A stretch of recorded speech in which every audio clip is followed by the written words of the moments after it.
Mohanavani Telugu podcast ఉంటున్న శ్రోతలందరికీ హృదయపూర్వక ధన్యవాదాలు. ఈనాటి శీర్షిక దేవాలయ విశిష్టత.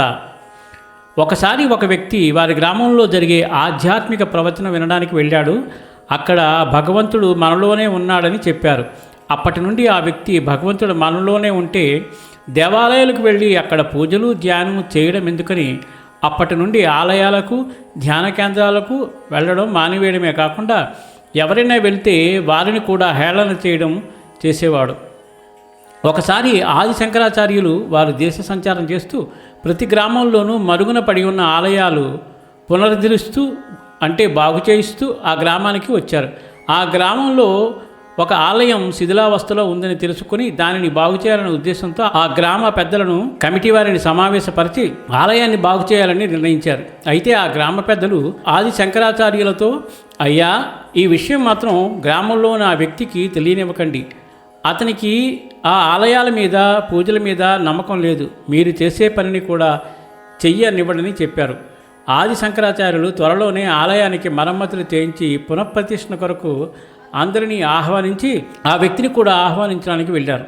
ఆ సమయంలో ఆ వ్యక్తి ఇంటి బయట చెట్టు క్రింద పడుకుని ఉన్నాడు. ఆచార్యుల వారు వెళ్ళి ఆలయ పునఃప్రతిష్టాపన కార్యక్రమానికి రమ్మని ఆహ్వానించారు.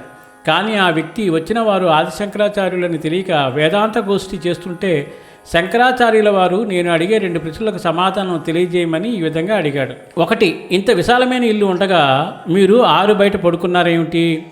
2వది, ఇంత పెద్ద చెట్టు క్రింద ఉన్నారు కదా, ఇక మీకు విసనకర్రతో పని ఏమి అని అడిగారు.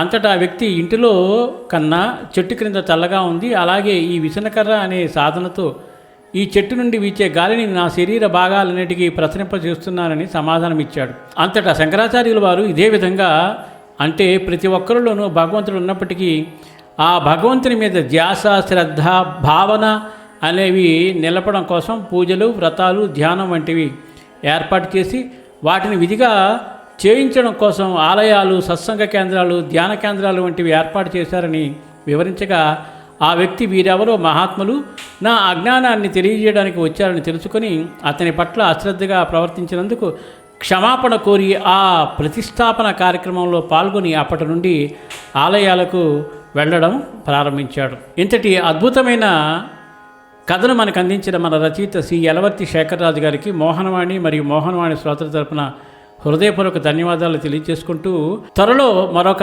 అద్భుతమైన కథతో మీ ముందుకు వస్తాను. సర్వేజన సుఖినో భవంతు, లోకా సమస్త సుఖినో భవంతు. ధన్యవాదాలు. స్వస్తి.